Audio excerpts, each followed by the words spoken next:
special education for it. You don't need a special degree in it. You don't even need to take workshops in it. Most of the writers I know who are very successfully published came to it from other careers, and they did it because they like to tell stories. Now, I knew I was a writer when I was 7 years old. I wrote my first book when I was 7, and it was about my dead cat. And I even bound it together with needle and thread, and I still have it. But even though I knew then that I wanted to be a writer, when I told my father, he told me, don't do it because there is never any money to be made as a writer. So instead, he convinced me to go to medical school, and that's how I ended up as a doctor. I practiced medicine for a while and then went on maternity leave with 2 young sons, and that was when I got back to writing and wrote my first book when my children were very young and both very good sleepers in their cribs. So I've sort of taken a circuitous route from writing to medicine and back to writing again. And you'll find that a lot of writers, when you talk to them, will say they knew they were authors when they were 7 years old.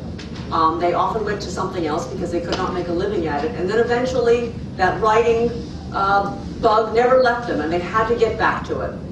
So my first novels were romantic suspense novels. I know a lot of people are surprised to find out that I used to write for Harlequin books. There's little paperback books that you see in the grocery store. However, my Harlequin books were a little different in that they always had mystery in them. And I recall that the very first book I wrote for Harlequin was called Call After Midnight. And my editor at Harlequin said, have you counted how many people you killed in that book? And I said, no. And she said, we did an editorial meeting and we searched and we found 13 dead bodies in your novel.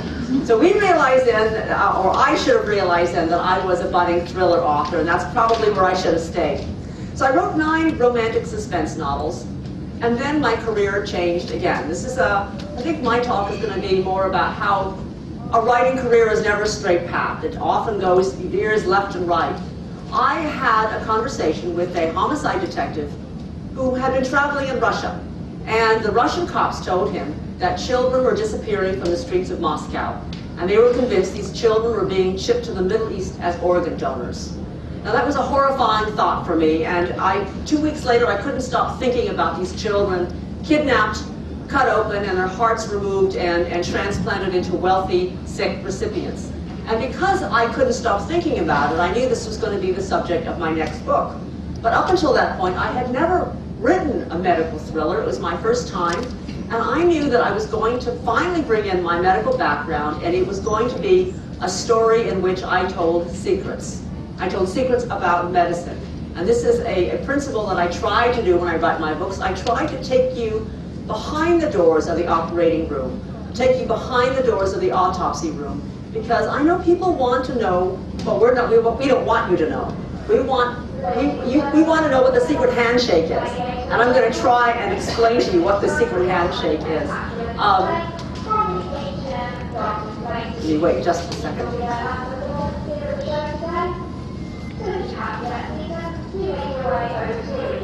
Okay, I think we're done.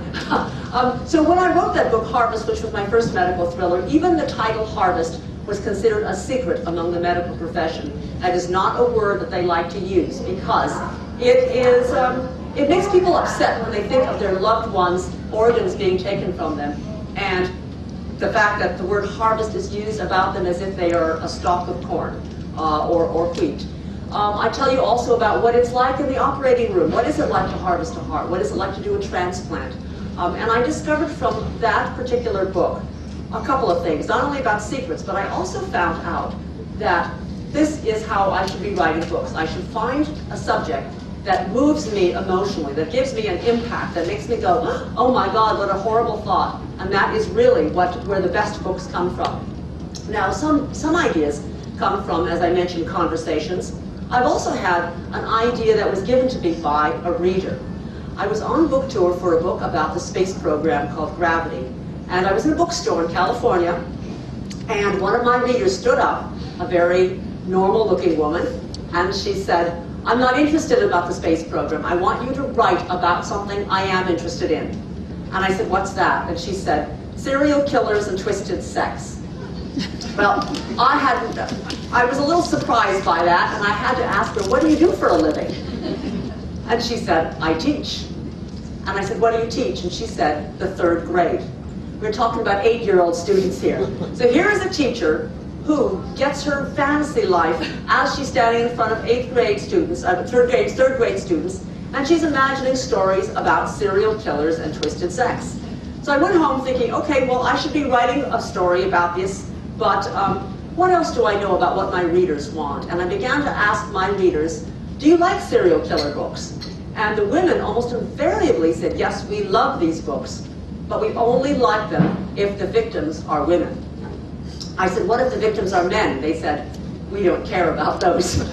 So I got a little bit of psychology about my readers, and I understood that they want books about serial killers and twisted sex and female victims. What is this about female victims? A lot of you will go through a bookstore, and you'll find that a lot of the thriller novels, a lot of the crime novels, have dead women on the covers. In fact, dead women seem to be the primary victims across the genre of crime novels. What is going on here?